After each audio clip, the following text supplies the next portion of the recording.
The 6 children inside stood no chance of escape. Their father made a desperate call for help, but Mick Philpott knew he was responsible. I can't get them back in the kitchen. Yeah, terrace house. Yeah, but we've got the police on the way. Have you any idea what's caused the fire? I've no idea, mate, but it's been woke up by this long. There's smoke everywhere.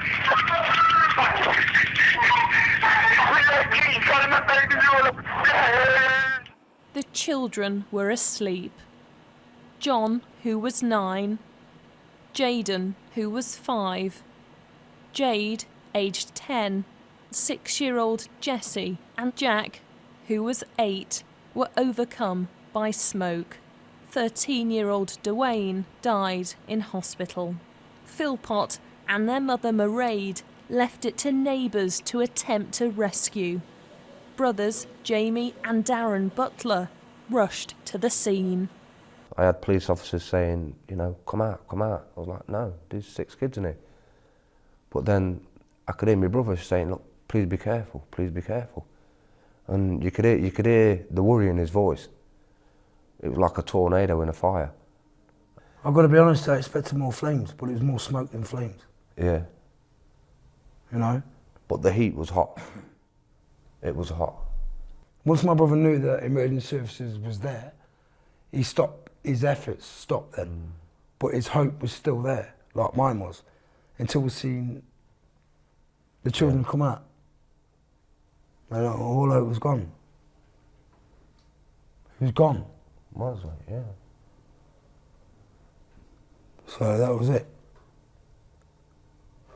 Jamie, you saw Mick, didn't you, round the front of the house? What did you say to him? I apologised to him for not being able to save his kids. And it hurts now knowing full well that... We tried. It was the best we could do. We tried, mate. Philpott had hoped to play the hero.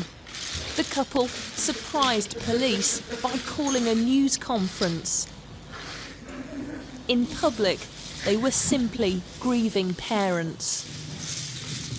And then there's a young lad called Daniel Stevenson who tried to get in the house, the same as myself, and Joe across the road, and the Butler brothers.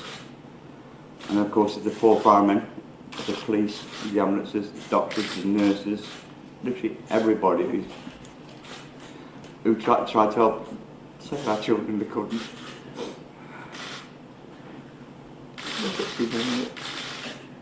Officers were already suspicious.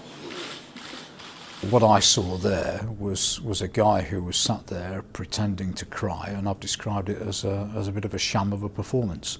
And I didn't believe that he was genuinely overcome with grief and emotion. I thought he was playing to the cameras. Detectives had bugged the Philpotts' hotel room. They secretly recorded Mick and Mairead's conversations. What did you say? Tell me what you said to him then. What did you say about how many times I went up ladders?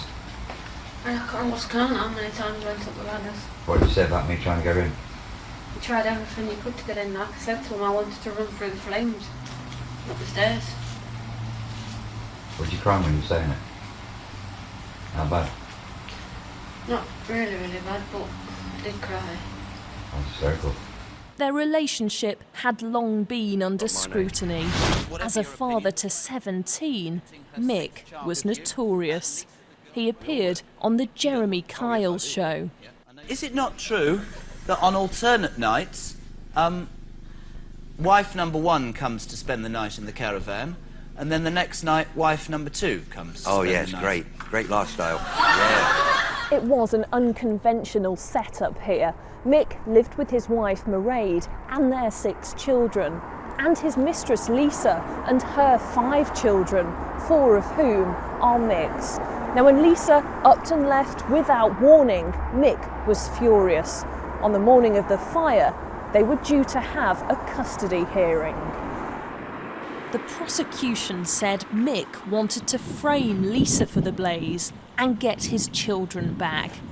In a programme about benefits, Anne Widdicombe witnessed his controlling nature. Evening, Mick. This is a turn up for a book. He did certainly rule the roost, and one got the idea this was not a man to be crossed. He's incredibly selfish, Mick Philpott.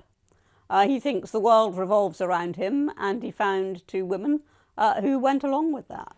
Known as Shameless Mick, once a tabloid joke, he's now a convicted killer. Had the children's mother stood up to him, their plan might not have resulted in total tragedy. Lisa Dowd, Sky News, Derby.